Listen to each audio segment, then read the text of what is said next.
All right, let's talk about something that I think pretty much everyone has felt. It's that powerful, invisible force that just stops you from studying, even when you know you absolutely have to. But here's the thing, it's not about being lazy. It's something much, much deeper that's happening inside your brain. You know that exact feeling, right? Your deadline is getting closer and closer, the book is sitting right there, but your brain just throws up this invisible force field. It can honestly feel like a physical struggle just to open the first page. And I want to get this out of the way right now because it's the most important part. This is not a moral failing. You're not lazy, you're not unmotivated. What you're actually feeling is a real conflict happening deep inside your brain's ancient, hard-coded survival instincts. So first things first, if you feel this way, you just have to know how incredibly common it is. This is truly a universal struggle. You are definitely not alone in this. This idea of an invisible wall, it's just the perfect description, isn't it?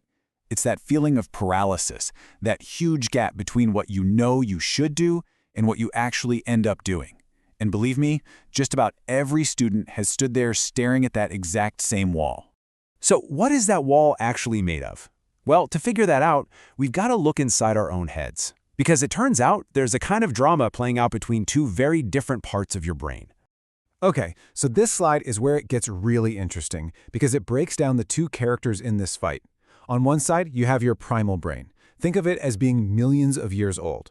Its only job is to keep you safe, comfortable, and chasing immediate rewards. It runs on cheap, easy dopamine, the brain's reward chemical that you get from scrolling your phone or watching a video. But on the other side, you've got your very modern academic mind. It's the part that understands long-term goals. The problem?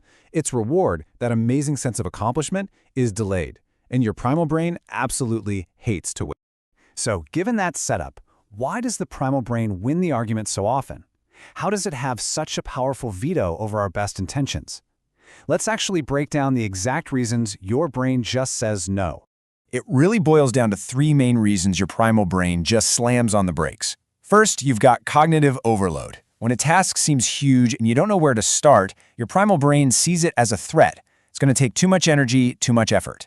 Second, and this is a big one, fear of failure. Your brain is wired to avoid pain, and the potential frustration of not getting it is a type of pain it would much rather avoid entirely. And third, there's the dopamine draw. I mean, why would your primal brain ever agree to do hard, uncertain work when your phone is sitting right there, promising an instant hit of pleasure? It's just not a fair fight. And the real-world impact of this internal battle, it is staggering. It's not just you, and the data proves it. So just how common is this? 80%. Let that sink in. 4 out of every 5 students report feeling this exact struggle. You are squarely in the majority here.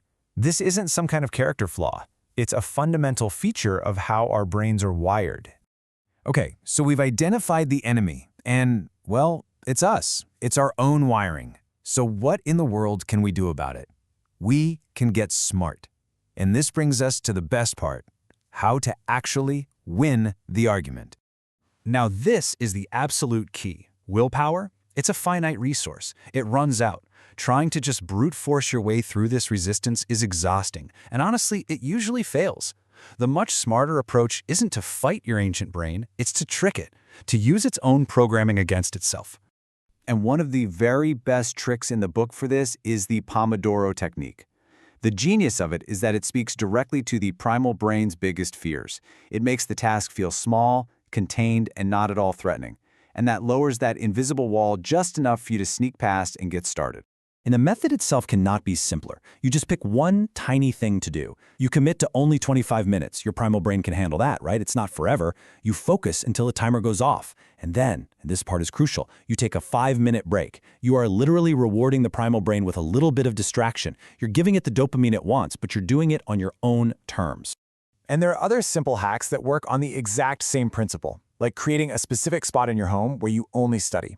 Eventually, you condition your brain to switch into focus mode automatically when you sit there. Or breaking down a huge project into a bunch of tiny little steps. That turns a scary mountain into a series of small, manageable hills. And here's a fun one. Schedule your distractions. Literally put 30 minutes of YouTube in your calendar. This gives your primal brain a future reward to look forward to, which makes it way more willing to cooperate with you right now.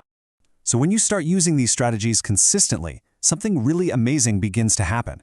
You're not just getting work done. You are actively creating new neural pathways. You're basically carving out new, easier roads for your brain to follow. You're entering the final phase. You're actually rewiring your own brain. And that's really what this is all about. The techniques are great, for sure, but the real power comes from this moment of understanding. Just recognizing that the resistance you feel isn't a character flaw, but a biological feature. That's what gives you the power to approach it with strategy instead of shame. Understanding the why is absolutely everything. So I'll just leave you with this final thought to chew on. What if you stopped treating studying like it's some kind of battle you have to win with brute force? What if instead you started to see it as a clever negotiation, a conversation with the ancient, powerful, and honestly pretty predictable parts of your own mind? What do you think might change for you then?